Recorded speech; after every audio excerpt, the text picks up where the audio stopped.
I've been doing podcasting for years, and I confess not until this year did I realize it was actually a challenge for people to book guests.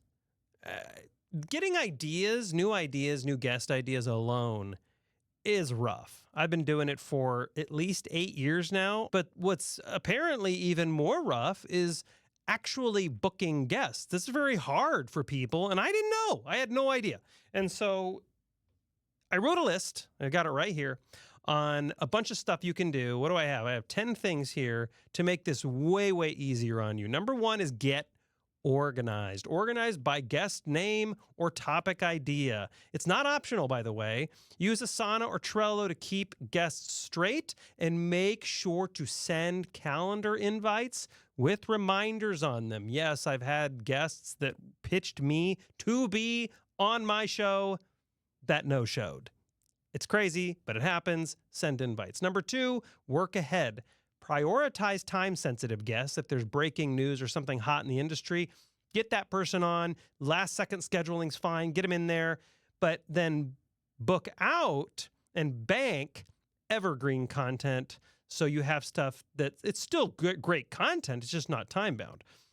Number three, this is a big one, is explain value. When I was at a local radio station that will go unknown, people, a lot of you could probably figure it out, but people would often send out guest requests, some of the other hosts, and the guests would just turn them down because they didn't know the station name. And the fact of the matter is, people need to know why you are valuable to them, why coming on your show should be valuable. So when I sent emails and got way bigger guests, I simply told people, here's the reach we have, here's the influence we have, here's the time commitment. I explained the value and I was really clear. Number four is reach out early. People are way more likely to say yes the earlier you reach out. If you reach out last second, people panic, they tense up. If you reach out early, they'll probably say yes. They're more likely to. Number five is be humble. I have seen so many of bleep hole invites, it'll make me dizzy. Some people think they need to be big and arrogant in order to be impressive. That'll backfire. Just be kind. All the people, like some of the hugest names I've interviewed are often some of the nicest people I've ever met.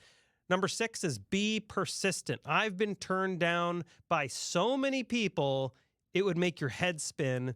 But I stayed on these people, and I got some pretty big wins that way. I think Dan Pink actually turned me down, said, if you can keep the show going for 6 months, I'll come on.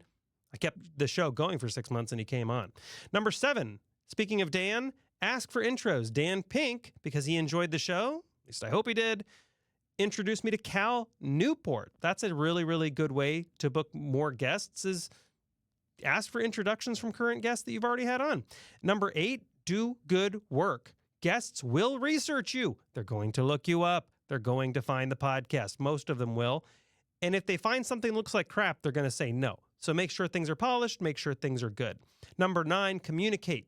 Tell guests exactly what to expect on your show. Tell them how much time it's going to take. Tell them if it's going to be video or not. Tell them all the details so that there's no mystery in their mind. And number 10, be flexible. Be very flexible. If you want a guest and they can only do 2 a.m., guess what? You're getting up early.